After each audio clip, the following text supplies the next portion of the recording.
கர்த்தராகிய இயேசுவின் இனிமையுள்ள நாமத்தில் நான் உங்களை வாழ்த்துகிறேன், வரவேற்கிறேன். இந்த நாடுகளில் தேவனுடைய வார்த்தையுமாய் உங்களோடு கூட ஆயிருக்கேன். தேவன் கிருபை செய்திருக்கிறார். அவர் உண்மையான தேவனும் நம்மை ஆசீர்வதிக்கிறவரும் ஓரோ நாளும் நம்மை பாதுகாத்து வழி நடத்துகிறவருமாயிருக்கிறார். கர்த்தருடைய பிள்ளைகளே, இந்த நாடுகளில் நமக்கு ஒரு மனதோடு தேவனுக்கு முன்பாக ஆயிருக்க வசனங்களை தியானிக்க கர்த்தர் நமக்கு கிருபை செய்திருக்கிறார். அந்த தேவன் உண்மையுள்ளவர், நம்மை ஆசீர்வதிக்கிறவர், நம்மை பாதுகாக்கிறவர். எல்லாருக்கும் தேவனை பரிசுத்த பிதாவே, இந்த ராத்திரி வேளையிலப்பா உம்முடைய தெய்வீக பிரசனத்தால் நீர் எங்களை நிரப்பி ஆசீர்வதித்து வழி நடத்துவதற்காக ஸ்தோத்திரம். தேவனே, இந்த நாடுகளில் அப்பா எங்களை கைவிடாமல் எப்போதும் பாதுகாத்து வழி நடத்துத நல்ல தகப்பனாய் இருக்கிறதுக்காக ஸ்தோத்திரம். இன்னைக்கு காலையிலிருந்து இதுவரைக்கும் அப்பா நீர் எங்களை பாதுகாத்து வழி நடத்தி இருக்கிறவன் கிருபைக்காக ஸ்தோத்திரம். தேவனே, நீரே நல்லவராய், நீரே பரிசுத்தராய், நீரே உண்மையுள்ளவராய் எங்களோடு கூட இருக்கிறதுக்காக ஸ்தோத்திரம்.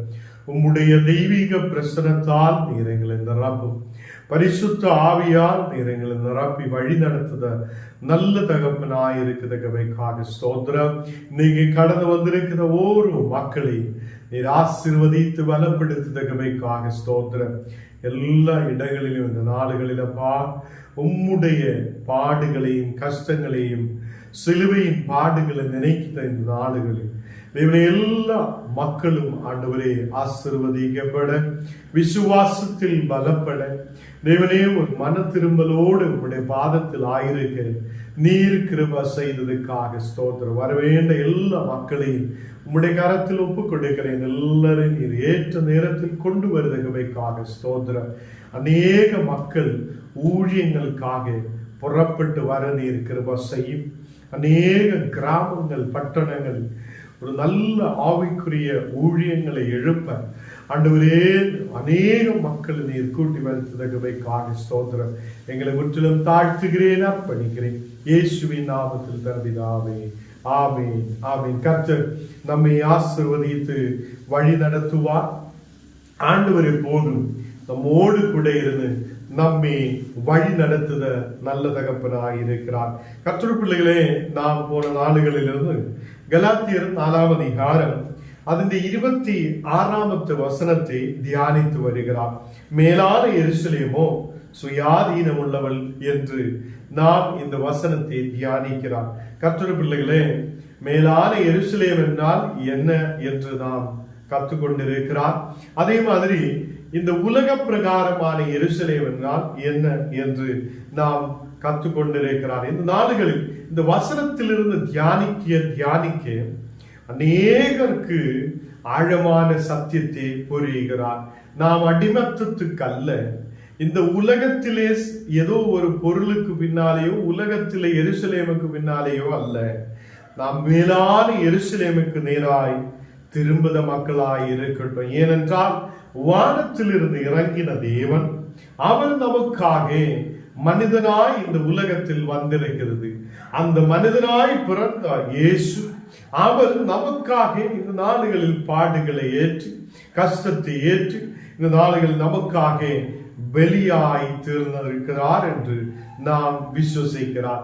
அந்த இயேசு கிறிஸ்துவினால் ஞானம் நீங்களும் மேலான எருசலேமுக்கு நேராய் கடந்து வந்திருக்கிறது. இன்னைக்கு இயேசு சொல்லின ஒரு உபமையை நாம் பார்க்க போகிறார். லூக்கா 18ஆம் அதிகாரம் அதனுடைய 10ஆம் வசனம் நாம் வாசிக்கும் போது அங்கே 2 மனுஷர்கள் ஜப ஆலயத்தில் கடந்து வருகிறார். அவங்கள் ஜபம் பண்ணும்படி கடந்து வருகிறது. கர்த்தருடைய பிள்ளைகளே, இந்த வசனம் நாம் முன்னாடியும் அநேக இடங்களில் தியானித்திருக்கிறது. இந்த மேலான எருசலேமுக்கு நேராய் கடந்து வருத ஒரு பிள்ளை, மேலான எருசலேமுக்கு நேராய் கடந்து வருத ஒரு மனிதன் எப்படி இருக்க வேண்டும், எப்படி ஜெபிக்க வேண்டும், எப்படி மக்களோடு கூட ஆயிருக்க வேண்டும், நாம் ஆயிருக்கிற இடங்களில் எப்படி நம்முடைய வாழ்க்கை எந்த மாதிரி இருக்க வேண்டும் என்று இங்கே வசனத்தில் பார்க்கிறார். இங்கே 2 மனுஷர் ஜபத்துக்காக கடந்து வருகிறது. தேவாலயத்துக்கு அவங்கள் கடந்து வந்து ஒருவன் பரிசேயனாய் இருக்கிறது, மற்றவன் ஆயக்காரனும். அப்போ ஒருவன் பரிசியனாய் இருக்கிறது, ஒருவன் ஆயக்காரனாய் இருக்கிறது. அப்ப இரண்டு மனிதர்கள் அங்கே இருக்கிறது. இந்த இரண்டு மனிதர்களும் எதுக்காக கடந்து வந்திருக்கிறார்? அவங்கள் ஜெபத்துக்காக தேவாலயத்துக்குள்ளே கடந்து வந்திருக்கிறது. அங்கு லூக்கா 18ஆம் அதிகாரம் அதனுடைய 11ஆம் வசனத்தில் வாசிக்கும் போது, பரிசியன் நின்று, தேவனே, நான் பரிகாசக்காரன், அநியாயக்காரன், விபச்சாரக்காரன் ஆகிய மற்ற மனிதர்களை போலவும் இந்த ஆயக்காரனை போலவும் இராததினால் உம்மை சோத்தரிக்கிறேன் என்று சொல்லுகிறார். இந்த ஜபத்தில் இருக்குத மக்களை எல்லாம் குறை சொல்லி இவன் ஜபிக்கிறான். கர்த்தருடைய பிள்ளைகளே, ஞான் நல்லவனாய் இருக்கிறார் என்று அநேகர் சொல்லுவார். மீதி உள்ளவங்களை குறை சொல்லுவோம். அவங்கள ஏதாவது ஒரு தவறு பார்த்தோம்னா பின்ன அவங்களை விடவே மாட்டேன். அவங்கள சொல்லி சொல்லி சொல்லி சாகடித்து எப்படி வேணாலும் நம்ம இந்த விசுவாசத்திலிருந்து பிரிக்கலாம் என்று சொல்லி பின்னாடியே போகும். கர்த்தருடைய பிள்ளைகளே, இந்த பரிசியன் அவன் நின்று தேவனுக்கு முன்பாக அவன் என்ன சொல்லுகிறான்? பரிகாசக்காரரை போல அல்ல ஞான் என்று சொல்லுகிறான். இந்த அநியாயக்காரர்களை போல அல்ல ஞான், விபச்சாரக்காரர் ஆகிய மற்ற மனிதர்களை போல அல்ல ஞான். அப்போ ஞான் நல்லவனாயிருக்கிறார், மற்ற மனிதர்களை போல அல்ல என்று சொல்லி மற்ற மனிதர்களை குறை சொல்லுதவனாய் இங்கு ஜபத்திலே குறை சொல்லுதவனாய் பார்க்கிறான். சில ஆலயங்களில் நாம் பார்க்கும் போது சில பேரை குறை சொல்லி ஜபிக்கிற சில பேர் இருக்கும். ஊழியக்காரர் ஆகட்டும், அந்த சபையில விசுவாசிகள் ஆகட்டும், அவங்கள் குறை சொல்லி ஜபிக்கிறவங்களாக, அவங்க சரியில்லை, இவங்க சரியில்லை, அவங்க அப்படி இல்லை இப்படி இல்லைன்னு சொல்லி நம்மளே மேன்மைப்படுத்தி நாம் ஜபிக்கும். கர்த்தருடைய பிள்ளைங்க, இங்கே அந்த இந்த பரிசியரும் அவன் சொல்லுகிறான், ஆயக்காரனை போலவும் அல்ல ஞான். அப்போ ஆயக்காரன் பாவியா இருக்கிறார், குறக்காரனா இருக்கிறார், குற்றக்காரனா இருக்கிறார் என்று சொல்லி அவன் சொல்லுகிறார். பரிசியன் சொல்லுகிறார், ஞான் நல்லவனா இருக்கிறான், இந்த ஆயக்காரர்களை போல அல்ல என்று அவன் சொல்லுகிறான். கர்த்தருடைய பிள்ளைகளே, ஞான் அப்படி இல்லாத இருக்கிறதுனால உம்மை ஸ்தோத்திரிக்கிறேன் என்று சொல்லுகிறான். வாரத்தில் 2 தரம் உபவசிக்கிறேன். அவன் செய்த எல்லா காரியங்களையும் எடுத்து சொல்லுகிறான். நான் வாரத்தில் 2 தரம் நான் உபவசிக்கிறேன், என் சம்பாத்தியத்தில் எல்லாம் தசம பாகம் செலுத்தி வருகிறேன் என்று தனக்குள்ளே ஜபம் பண்ணினான். இவன் தனிக்குள்ளே ஜபம் பண்ணுகிறான். ஞான் செய்திருக்கிறான், ஞான் தசம பாகம் கொடுக்கிறான். ஞான் வாரத்தில் 2 தரம் ஞான் உபவசிக்கிறான். ஞான் அநியாயக்காரரை போல அல்ல, பரிகாசிகளை போல அல்ல, இந்த விபச்சாரிக்காரிகளை போல அல்ல, மற்ற மனிதர்களை போல பாவத்தில் இருக்கிறவங்க அல்ல, ஆயக்காரர்களை போலவும் அல்ல. அதனால நான் சோத்தரிக்கிறேன் என்று சொல்லி இவன் தனிக்குள்ளேயே ஜபம் பண்ணுகிறான். கர்த்தருடைய பிள்ளைகளே, அநேகருடைய வாழ்க்கையில் ஜபம் பண்ணும் போது நம்மையே உயர்த்தி பேசுகிறான். தேவனை உயர்த்துத மக்களாய் இருக்கணும். தேவனே, உண்மை நாங்கள் சோதரிக்கிறேன், நீர் எங்களை பாவத்தில் இருந்து விடுதலை கொடுத்ததுக்காக நன்றி. இயேசு கிறிஸ்துவை எனக்காக நீர் அனுப்பினீரே, அதுக்காக நன்றி என்று சொல்லி தேவனை மகிமைப்படுத்துத பிள்ளைகளாய் இருக்கணும்.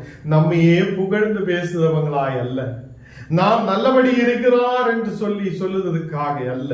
இந்த மனிதன் பரிசியன் அவனையே புகழ்ந்து பேசுகிறான். அவன் நல்லபடி இருக்கிறதுனாலே பாவம் ஒன்றும் செய்யாதவனாய் இருக்கிறார் என்று சொல்லி அவன் பேசுகிறான். அங்கே வாரத்தில் 2 தரம் அவன் உபவசிக்கிறான், 2 வெட்டி அவன் உபவசிக்கிறார் என்று சொல்லுகிறான். சம்பாத்தியத்தில் தசமபாகம் எல்லாம் நாங்கள் கொடுக்கிறார் என்று திருப்பி அவன் ஜபத்திலே சொல்லிக் கொண்டிருக்கிறது. ஆக 13ஆம் வசனத்தில் நான் வாசிக்கும் போது, ஆயக்காரன் தூரத்திலே நின்று, அவன் ஆலயத்தில் தூரமாய் நின்று தன் கண்களை வானத்துக்கு ஏறெடுக்க துணியாமல் தன் மார்பிலே அடித்து கொண்டு அவன் ரொம்ப அதே தேவனுக்கு முன்பாக பக்தியோடு நிற்கிறான். அவன் ஆலயத்துக்குள்ள தூரமாய் நிற்கிறார். அவன் கண்களை வானத்துக்கு நேராய் அவன் ஏறெடுக்க துணியாமல், என்றால் ஆண்டவரே, நான் உண்மை பார்க்க பாவியாய் இருக்கிற ஒருவன் என்று சொல்லி அவன் தன்னையே மார்பிடத்தில் மார்பத்தில் அடித்து கொண்டு தேவனே பாவியாய் என் மேல் கிருபையாயிடும் என்று சொல்லுகிறார். அப்போ தேவனுக்கு முன்பாக இந்த மனுஷன் நின்று, இந்த ஆயக்காரன் நின்று, தேவனே நான் பாவியாய ஒருவனாய் இருக்கிறான், என் மேல் கிருபையாயிடும் என்று சொல்லுகிறார்.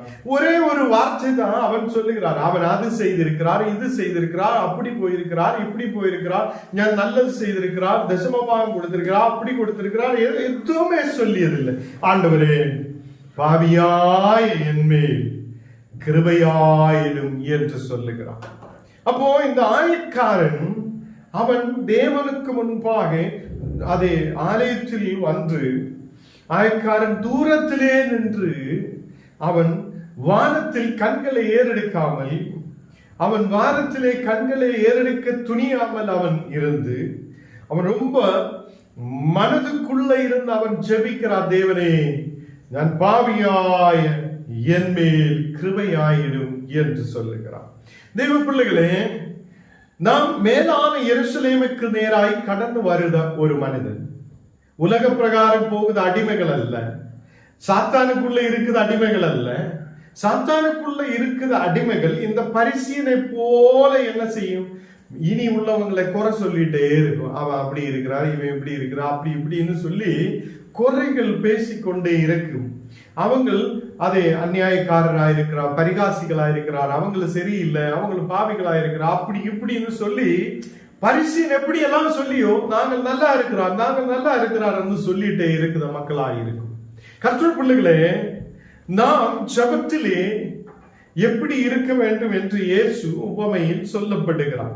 அப்போ இந்த உலக பிரகாரம் இருக்கிற மக்கள் என்றால் இனி உள்ளவங்களை குறை சொல்லிட்டே இருக்கும், நம்மளை உயர்த்தி கொண்டிருக்கும், நாங்கள் நல்லா இருக்கிறார், நாங்கள் நல்லபடி இருக்கிறார் என்று சொல்லிட்டே இருக்கும்.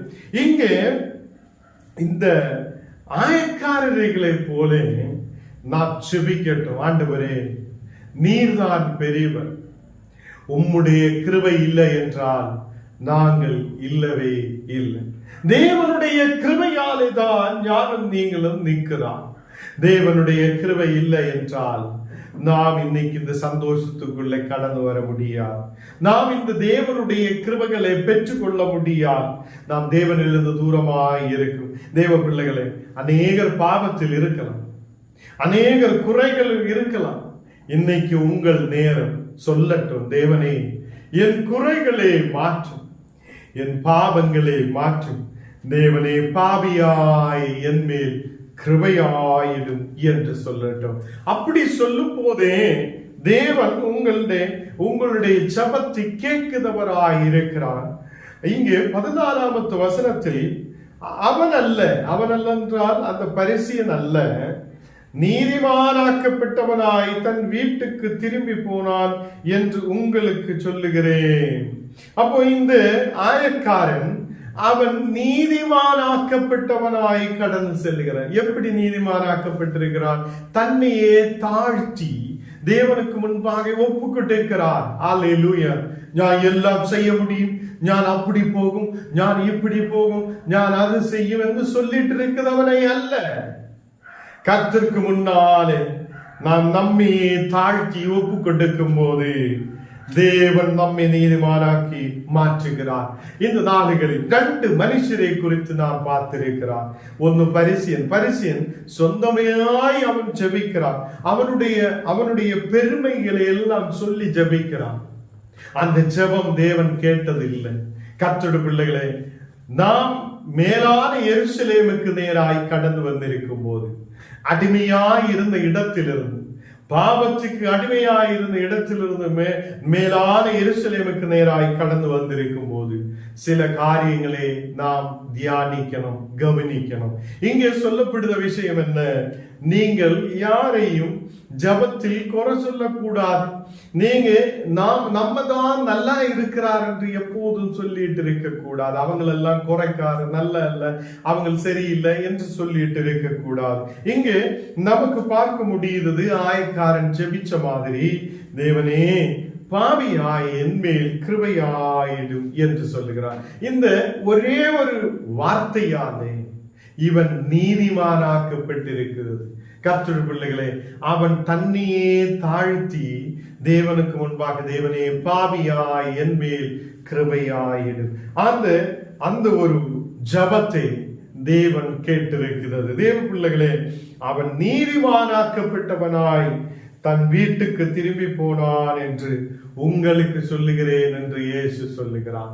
கர்த்தருடைய பிள்ளைகளே, நாம் பரிசுத்தவானாய் மாற்றப்படுவதற்கு, நாம் நல்ல ஒரு அதை நீதிமானாய் மாற்றப்படுவதற்கு இயேசு அவர் சரீரத்திலே பாடுகளை ஏற்று சிலுவையிலே ஆணிகளால் அறையப்பட்டு அவர் அநேக துன்பங்கள் ஏற்றெடுத்து, எதுக்கென்றால் என்னையும் உங்களையும் நீதிமானாய் மாற்றுவதற்கு, நாம் மேலான எருசலேமில் நீதிமான்களாய் பரிசுத்தராய் கடந்து வரும்போது நாம் அநேகரை கரம் பிடிச்சு உயர்த்துதவராய் இருக்கட்டும். எல்லாரையும் கீழே தள்ளி விடுதவராய் அல்ல, குறைகளை சொல்லி அவனை சாகடிக்கிறதுக்காக அல்ல, நாம் அவங்களையும் ஏற்றுக்கொண்டு அவங்களுடைய குறைகளை மன்னித்து நாம் அவங்களையும் மேலான எருசலேமுக்கு நேராய் கொண்டு வருத மக்களாய் காணப்படட்டும். கர்த்தருடைய பிள்ளைகளே, பாவியாய் என் மேல் கிருபையாயிடும் என்று ஆயக்காரன் சொல்லும் போது அவன் நீதிமானாக்கப்பட்டது போல, அவன் அதை நல்ல ஒரு மனிதனாய் மாற்றப்பட்டது போல, தேவனுக்கு முன்பாக அந்த ஜபத்தை ஏற்றுக்கொண்டதினாலே நீங்களும் ஞானும் அதை தேவனுக்கு முன்பாக ஜெபிக்கும் போது, கடந்து வரும்போது நாம் அந்த ஆயக்காரனை போல தேவனே என் மேல் கிருபையாயிடும் என்று சொல்லட்டும். தேவன் நம்முடைய ஜெபத்தை கேட்பார். நாம் ஏதோ அது செய்யும் இது செய்யும், நமக்கு நல்ல பலம் உண்டு, நமக்கு நல்ல சக்தி உண்டு, நல்லபடி நிற்க முடியும், நான் தான் எல்லாம் பெரியவர் என்று சொல்லுத அநேகர் இருக்கும். அப்படி அல்ல. ஆண்டவரே, எங்கள் குடும்பங்களை நீர் ஆசீர்வதியும், எங்கள் அதை குடும்பத்தில் ஆயிருக்கிற மக்களை நீர் ஆசீர்வதியும், அவங்களும் நீதிமான்களாய் மாற நீர் கிருபை செய்யும் என்று நாம் ஜெபிக்கட்டும். இங்கே ஏனெனில் தன்னை உயர்த்துகிறவன் எவனும் தாழ்த்தப்படுவான் என்று இயேசு சொல்லுகிறார். தன்னை உயர்த்துதவன், நம்மையே உயர்த்துதவன் ஏவனும் தேவனால் தாழ்த்தப்படுவார். இங்கே தன்னை தாழ்த்துகிறவன், தேவனுக்கு முன்பாக நம்மையே தாழ்த்தி ஒப்பு கொடுக்கும் போது தேவன் நம்மை உயர்த்துவார் என்று காணப்படுகிறார். கர்த்தருடைய பிள்ளைகளே, மத்தேயு 10ஆம் அதிகாரம் அதன் 22வது வசனம் வாசிக்கும் போது, மத்தேயு 10ஆம் அதிகாரம் அதன் 22வது வசனம், என் நாமத்தினாலே நீங்கள் எல்லாரும் பகைக்கப்படுவீர்கள், முடிவு பரியந்தம் நிலைத்திருக்கிறவனு ரட்சிக்கப்படுவான் என்று சொல்லுகிறார். கர்த்தருடைய பிள்ளைகளே, நாம் முடிவு பரியந்தம் கர்த்தரோடு கூட நிலைத்திருக்கிறவங்களாய் காணப்படட்டும். என் நாமத்தினாலே அநேகர் உங்களை பகைக்கப்படுவார், அநேகர் நம்மளை பார்த்து பரிகாசம் பண்ணுவார், நிந்தனைகள் சொல்லுவார், நம்மை பார்த்து அநேகர் பகைக்கிறவங்களாய் காணப்படும். முடிவு பரியந்தம் ஞானம் நீங்களும் நிலைத்திருக்கிறவனாய் காணப்படட்டும். இயேசு அல்லாது எனக்கு வேறொரு இரட்சகர் இல்லை, அவரோடு கூட நான் நிலைத்திருக்க விரும்புகிறேன், அவர் எனக்கு ரட்சிப்பை கொடுக்கிறவர் என்று நம்பிக்கையோடு முன்னாடி கடந்து செல்லட்டும். கர்த்தருடைய பிள்ளைகளே, நாம் அநேக மக்களை தேவனிலேக்கு கொண்டு வர, நம்முடைய குடும்பத்தில் ஆயிருக்கிற தாய் தகப்பன், நம்முடைய குடும்பங்களில் ஆயிருக்கிற கணவன் மனைவி, எல்லாரும் பிள்ளைகள் எல்லாரையும் தேவனுக்கு முன்பாக கொண்டு வர ஞானும் நீங்களும் முன்னாடி விசுவாசத்தோடு கடந்து வரட்டும். அநேகர் பகைக்கும் போது விசுவாசத்தை விட்டு ஓடுதவராயல்ல, அநேகர் நமக்கு விரோதமாய் எழும்பும் போது விசுவாசத்தை விட்டு ஓடுதவராயல்ல. எனக்கு ஒரு கர்த்தர் இருக்கிறார், அவர் என்னோடு கூட எப்போதும் இருக்கிறார் என்று விசுவாசத்தோடு முடிவு பரியந்தம் நிலைத்திருக்கிற ஒரு மக்களாய் நாம் காணப்படட்டும். அப்படி இருக்கிறவனே அவன் ரட்சிக்கப்படுவான் என்று சொல்லுகிறார். 17வது வசனம் வாசிக்கும் போது மனுஷரை குறித்து எச்சரிக்கையாய் இருங்கள் என்று சொல்லுகிறார். மனுஷரை குறித்து நீங்கள் மேலான எருசலேமுக்கு நேராய் கடந்து வந்தவங்கள், எந்த மனுஷனும் உங்களை கீழே தள்ளிவிடக் கூடாது. எந்த மனுஷனும் உங்களுக்கு விரோதமாய் எழும்பும் போது ஏதோ பயப்பட்டு ஓடிவிடுதவராய் அல்ல, மனுஷரை குறித்து எச்சரிக்கை உள்ளவராய் இருங்கள்.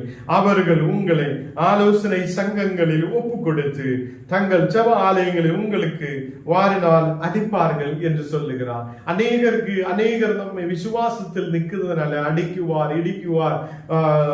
அநேகம் அதை ஆலோசனை சங்கங்களுக்கு முன்பாக நிப்பாட்டுவார், ஜெப ஆலயங்களுக்கு முன்பாக நிப்பாட்டுவார். இப்படி எல்லாம் நம்மை கொண்டு போய் அடித்தந்தாலும் யாரும் நீங்களும் முடிவு பரியந்தம் தேவனில் விசுவாசம் உள்ளவராயிருக்கிறேன். ஏனென்றால் என்னையும் உங்களையும் விடுவித்த ஒரு கர்த்தர் உண்டு. என்னையும் உங்களை விடுவித்து மேலான எருசலேமுக்கு நேராய் கொண்டு வந்த ஒரு கர்த்தர் உண்டு. அவர் அதை சிலுவையில் ஆணிகளால் அறையப்பட்டு தன் ஜீவனை கொடுத்தது எதுக்கென்றால் நம்மோடு கூடையாயிருக்க, எப்போதும் இந்த உலகத்திலே சகல மனிதர்களுக்கும் ஒரு விடுதலை கொடுக்க, பாவத்தில் இருந்து விடுதலை கொடுக்க கர்த்தர் நமக்காக அதை பாடுகளை ஏற்றெடுத்திருக்கிறது. அநேகர் நமக்கு விரோதமாய் எழும்பும் போது, அநேகர் நமக்கு விரோதமாய் எழும்பும் போது எச்சரிக்கை உள்ளவராய் இருக்கட்டும். அநேகர் மனிதர்களை நம்புகிறார். அநேகர் மனிதர்கள் சொல்ற வார்த்தைக்கு பின்னாலே சுற்றுகிறார். தேவ வசனத்தை புரிய, தேவனோடு கூட ஆயிருக்க, கர்த்தரோடு கூட பிரியம் உள்ளவராயிருக்க நாம் முன்னாடி கடந்து வரட்டும். மெயினான விஷயம் என்ன? அங்கே நாம் முடிவு பரியந்தம் கர்த்தரோடு கூட ஆயிருக்கட்டும். நம்மையே புகழ்ந்து புகழ்ந்து புகழ்ந்து நம்ம கீழே போகுதவராய் அல்ல, நம்மையே உயர்த்தி உயர்த்தி நம்ம கீழே போகுதவராய் அல்ல. தேவனே, நீர்தான் பெரியவர், நீர்தான் உண்மையுள்ளவர், நீர்தான் எங்களை உயர்த்துதவர் என்று சொல்லி தாழ்மையோட பக்தியோட நாம் முன்னாடி கடந்து செல்லுத மக்களாய் இருக்கட்டும். 18வது வசனம் வாசிக்கும் போது என்ன பேசும், எப்படி பேசும் என்று கவலைப்படாதிருங்கள். நீங்கள் பேச வேண்டது அந்நேரத்தில் அருளப்படும் என்று சொல்லுகிறார். அநேகர் உங்களுக்கு விரோதமாய் பேசும் போது, அநேகர் உங்களை அதை ஆலோசனை சங்கத்தின் முன்பாக நிப்பாட்டும் போது நீங்க என்ன பேசும், எப்படி பேசும், ஐயோ கவலைப்பட்டு அப்படி இருக்க வேண்ட கர்த்தர் அந்நேரத்திலே உங்களோடு கூட பேசுவார். உங்களுக்கு பேச வேண்ட விஷயத்தை அவர் உங்களுக்கு அருள செய்வார் என்று சொல்லுகிறார். ஹல்லேலூயா. அவர் உயிருள்ள தேவனாய் இருக்கிறது. கர்த்தருடைய பிள்ளைகளை, அநேக கவலைகள் வரும்போது, அநேக பிரச்சனைகள் வரும்போது நீங்க இப்படிதான் என்ன பேசுவாண்டவரே, எப்படி பேசுவாண்டவரே என்று கவலைப்பட்டு அநேக கவலைகளை உங்களுக்குள்ள கொண்டு வரும்போது நீங்க சொல்லணும், என்னோடு கூட பேசுத, என்னை அந்த இடத்துல நிக்க வைக்குத, அந்த பிரச்சனைகளில் இருந்து விடுவிக்கிற ஒரு தேவன் உண்டு என்று விசுவாசத்தோட முன்னாடி கடந்து செல்லட்டும். ஹல்லேலூயா. 20வது வசனத்தில் நாம் வாசிக்கும் போது பேசுகிறவர் நீங்கள் அல்ல, உங்கள் பிதாவின் ஆவியானவரே உங்களிடத்தில் இருந்து பேசுகிறார் என்று சொல்லுகிறார். மேலான எருசலேமுக்கு நேராய் கடந்து வந்த ஒரு மனிதனுக்கு யார் இருக்கிறார்? அதை கர்த்தருடைய ஆவி நம்மேல் இருக்கிறது. ஹல்லேலூயா. எத்தனை பேர் விசுவசிக்கிறார்? கர்த்தருடைய ஆவி நம்மேல் இருக்கிறது. அந்த கர்த்தருடைய ஆவி உங்களிடத்தில் இருந்து கர்த்தருடைய ஆவி பேசுவார் என்று சொல்லுகிறார். ஹல்லேலூயா. நீங்க போகிற இடத்தில், வருகிற இடத்தில், நீங்களா இருக்கிற இடத்தில் கர்த்தருடைய ஆவி உங்களோடு கூட இருந்து பேசுவார். ஹல்லேலூயா. பேசுதவர் நீங்க அல்ல, உங்கள் பிதாவின் ஆவியே உங்களிடத்தில் இருந்து பேசுவார் என்று சொல்லுகிறார். ஹல்லேலூயா. கர்த்தருடைய பிள்ளைகளே, மேலான எருசலேமுக்கு நேராய் கடந்து வந்த நானும் நீங்களும் கர்த்தராகிய இயேசு கிறிஸ்துவின் சிலுவையின் பாடுகளை தியானிக்கிற நானும் நீங்களும் எல்லா மக்களோடும் அன்புள்ளவராய், ஐக்கியமுள்ளவராய் நாம் காணப்படட்டும். கர்த்தருடைய பிள்ளைகளே, யாருக்கும் விரோதமாய் குறை சொல்லி நடக்கிறவராய் அல்ல, நாம் ஜபத்திலே அதை நம்மையே தாழ்த்தி நம்மையே ஒப்பு கொடுத்து அதை வளருத மக்களாய் நாம் காணப்படட்டும். நமக்கு ஜெபிக்கலாம். கர்த்தர் நம்மோடு கூட இருந்து நம்மை ஆசீர்வதிப்பார். தேவனுடைய கிருபை எப்போது நம்மோடு கூட இருப்பார். ஹல்லேலூயா. தேவனே, உம்மை துதிக்கிறேன், ஆராதிக்கிறேன், மகிமைப்படுத்துகிறேன். நீர் பெரியவராய் பெரிய அதிசயங்கள் செய்த தேவனாய் இருக்கிறதுக்காக ஸ்தோத்திரம். இந்த உலகத்தில் நாங்கள் ஆயிருக்கும் போதப்பா, மேலான எருசலேமுக்கு நேராய் நாங்கள் கடந்து வரப்பட ஆண்டவரே எப்படி நாங்கள் ஆயிருக்கிறோம் என்று இந்த நாளுகளில் எங்களோடு கூட பேசி இருக்கிறதுக்காக ஸ்தோத்திரம். ஆண்டவரே, அந்த ஆயக்காரனை போல ஆண்டவரே எங்கள் மேல் கிருபையாயிடும் என்று சொல்லப்பட ஆண்டவரே உம்முடைய கிருபையாலே தான் நாங்கள் நிற்கிறார், நாங்கள் இந்த உலகத்தில் ஆயிருக்கிறார் என்று சொல்லப்பட நீர் எங்களுக்கு கிருபை செய்ததுக்காக ஸ்தோத்திரம். அநேக வழிஞ்சு போகுது ஆத்மாக்களை நேட நீர் எங்களுக்கு கிருபை செய்ததுக்காக ஸ்தோத்திரம். எல்லா குடும்பங்களுக்காக விசேஷமாய் செபிக்கிறேன். ஓரோ மக்களையும் நீர் பலப்படுத்தி ஆசீர்வதியும். எல்லா குடும்பங்களிலும் தெய்வீக சமாதானம் இறங்கி வரப்படட்டும். சின்ன பிள்ளைகளிலிருந்து பெரியவங்கள் வரைக்கும் எல்லா மக்களையும் நீர் தொடுதகமைக்காக ஸ்தோத்திரம். ஆசீர்வாதத்தை கொண்டு நிரப்பும்.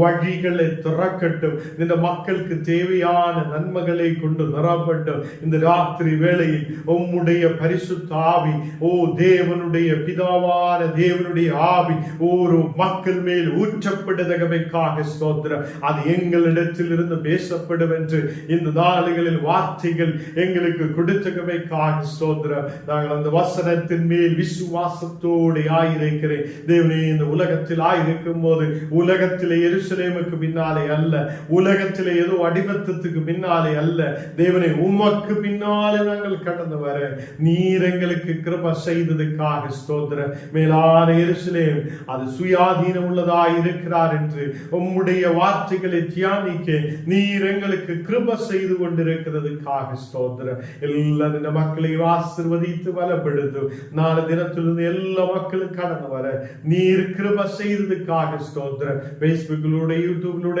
பார்க்கிற ஒவ்வொரு மக்களுடைய குடும்பங்களில் தெய்வீக பிரசனம் இறங்கி வருவதற்காக ஸ்தோத்திரம். ஒரு மக்களுடைய குடும்பங்களில் ஆசீர்வாதம் உண்டாகட்டும், சமாதானம் உண்டாகட்டும். வியாதிகள் இயேசுவின் நாமத்தில் விட்டு மாறப்படட்டும்.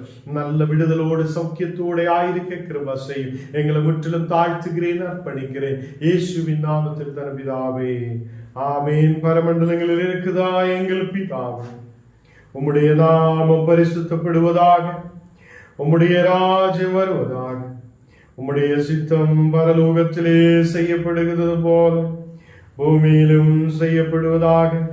எங்களுக்கு வேண்டிய ஆகாரத்தை இன்று எங்களுக்கு தாரும். எங்களுக்கு விரோதமாய் குற்றம் செய்கிறவர்களுக்கு நாங்கள் மன்னிக்கிறது போல எங்கள் குற்றங்களே எங்களுக்கு மன்னியும். எங்களை சோதனைக்குள் பிரவேசிக்க பண்ணாமல் தீமையில் என்று எங்களை ரட்சித்துக் கொள்ளும். ராஜ்யமும் வல்லமையும் மகிமையும் என்றேக்கும் உம்முடையவர்களே. ஆமேன். என் ஆத்மாவே கர்த்தரே ஸ்தோத்திரி, என் முழுள்ளவே பரிசுத்த நாமத்தை ஸ்தோத்திரி. என் ஆத்மாவே கர்த்தரே ஸ்தோத்திரி, கர்த்தர் செய்த சகல உபகாரங்களும் மறவாதே. ஆமேன், ஆமேன். கர்த்தர் நம்மை ஆசீர்வதித்து வழி நடத்துவார். ஆமேன்.